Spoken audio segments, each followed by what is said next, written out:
time, we'll give a wireless microphone to you. We'll start with Kathy. Kathy Brown, pitting outside the box. Congratulations. I didn't do that today, I sped. Just kidding. I know. You didn't get penalized today for that.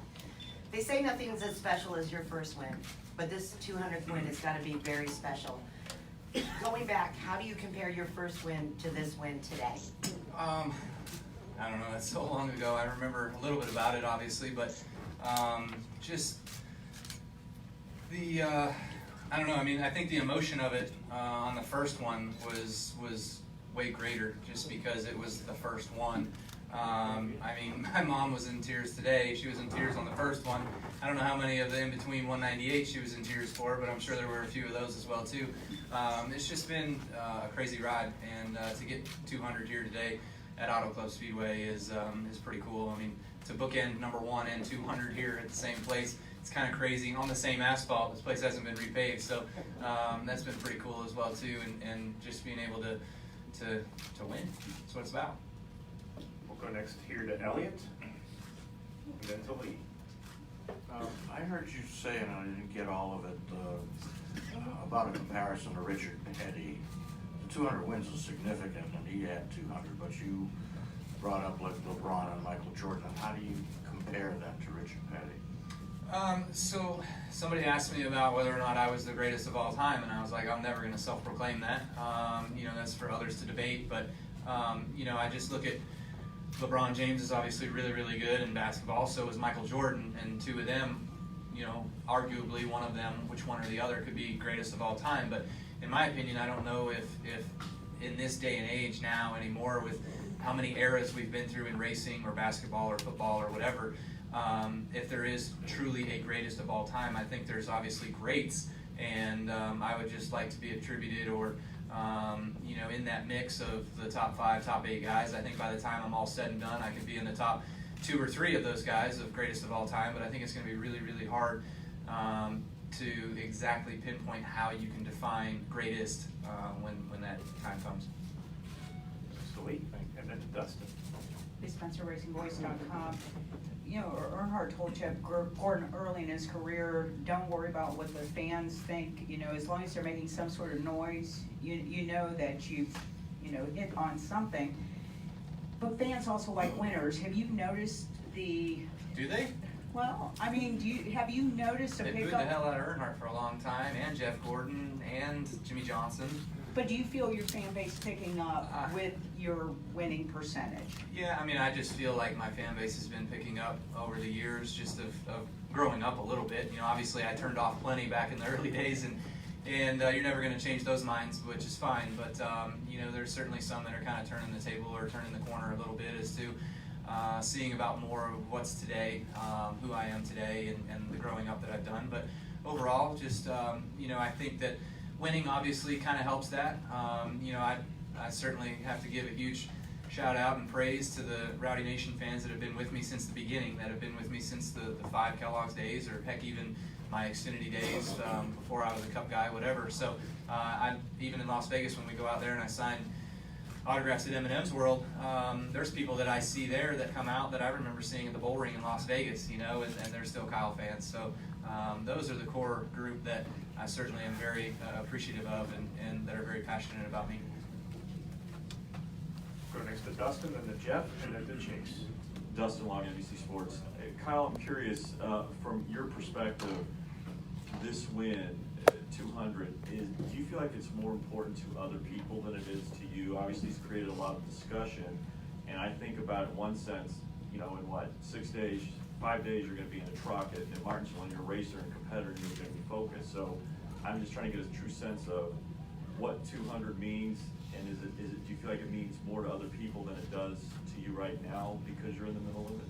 I mean, this was win number 200, but there's so many of the 200 that are special or meaningful, and I don't know how you can categorize or characterize all of them. And you know, people ask me, well, what's the biggest win of your career? And I'm like, well, I guess Homestead 2015 is probably the biggest, right? So, you know, where does number 200, the 200th win at Auto Club Speedway stand? I don't know. You know, Is it in one of the top 10 most memorable? Probably, because it is number 200, but just because of that. You know, it wasn't like it was the Daytona 500 I got it, or the Coke 600, or a Brickyard 400, or anything like that. So it was one of our races that's on our schedule, and it just so happened to be out here in California. But you know, they've all been perishable for their particular reasons, and I don't want to discredit any of them. I think that this milestone is obviously a special one to me, to many of those that are around me. My wife, my son will one day be able to recognize that, and Adam Stevens, my guys. I know many of the crews and crew chief people that I've worked with over the course of my career obviously feel something about it as well too, so it's pretty cool to hear from those guys. Go next to Jeff and then to Chase. You were pretty open for years about wanting to get to 200 at some point. So now that that's been checked off, do you have another number in mind, or is anything beyond this just a number? Yeah, I think anything beyond this is just another number. But I mean, I could go lightly and say, oh well, yeah, 250, you know, or I could go reach for the stars and say, well, 300. What's wrong with that? You'll probably be banned from all the series by then. I would be banned from all of them by then, exactly. You know, if I won 100 Cup races, they'd probably be like, all right, that's enough, you're done. I don't know, nobody from F1's calling, so, you know, that's about the only thing higher, I guess, that I could try to go do. But, you know, with being close to 100 on Xfinity, that's kind of what I said I'd quit at. The truck stuff, being in the 50s, just I'd love to be able to continue on with that and be able to race those. They're my trucks. I like that. I like working with those guys, my team, my company. And then on the Cup side as well too. You know, somebody asked me, they're like, "Well, is 100 a number?" And I was like, "Sure. You know, we'll set the next number on the Cup side at 100, and it's going to be hard to get there. There's no question about that.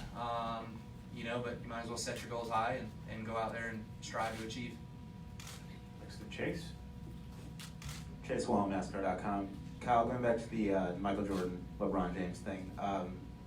Jordan, he won 6 championships. LeBron has 3 right now. Mm-hmm. But there's other records that LeBron has reached to put him in that GOAT conversation.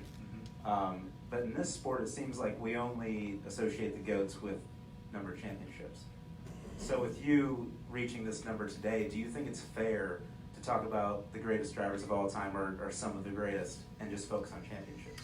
Yeah, to me, you know, like I said, in different eras, there's so many different things. Jimmy Johnson, he should be the GOAT, right? He should be the greatest of all time. He won the most championships in the most different ways of having to win a championship, in the most different cars that he had to drive to be able to win races. You know, before 2004, it was always the whole season was the champion, right? Now, then we had the 10 race playoff. Now we have 3-3-3 and then 1. You know, and unfortunately for me, I've made it to the Final Four the last 4 years, and I've only won it once, you know, so I feel like LeBron James, where I can make it to the finals, but then once I get there, I can't quite close it out and get it all done, you know, so there's, like I said, there's so many different, you said it too, comparables, that not every single one person is going to have every single one of them, right? There's going to be, this guy's got this guy's got that guy's got that, this guy's got this. And so I think that's what makes it to where you can't always say that there's a greatest, that there's greats. Okay, we're gonna head up to the Skybox. Any questions in the Skybox press box? One question. Go ahead, Skybox.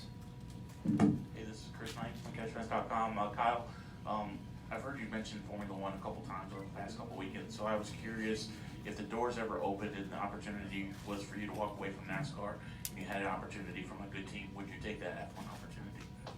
They're going to have to spend a hell of a lot of money to buy me out of Joe Gibbs Racing, that's for sure. So I don't know if it's going to be worth their investment. You know, there's probably too many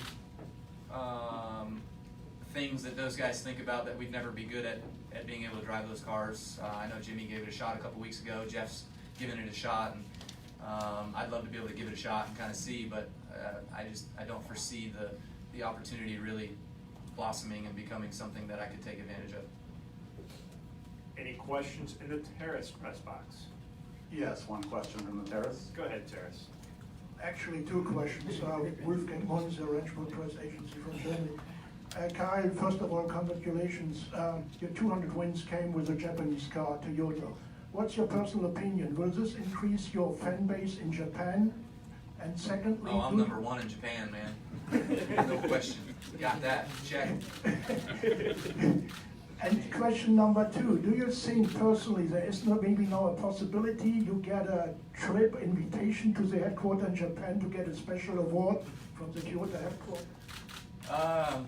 You know, unfortunately, back when I won my championship, I was invited over there, and just timing didn't work out, and I wasn't able to get over there in order to be able to go and see those guys. There's only one guy that I need to be my fan over there in Japan, and that's Akio. So as long as Akio's a fan, then I'm all set. I'm good. But no, I'm sure we've got plenty of Japanese fans from Japan that are huge about being Toyota followers and Toyota supporters, and you know, it's cool to be able to have them over here. And for as much influence as they have on the U.S. economy and the things that they do, building cars here in the U.S. with 9 or 12 different plants, over 60,000 employees, American employees that have jobs here, is pretty remarkable. So obviously we wouldn't be in our position today without their support, and the men and women of Toyota TRD that do such a great job to get us fast race cars each and every week to the racetrack.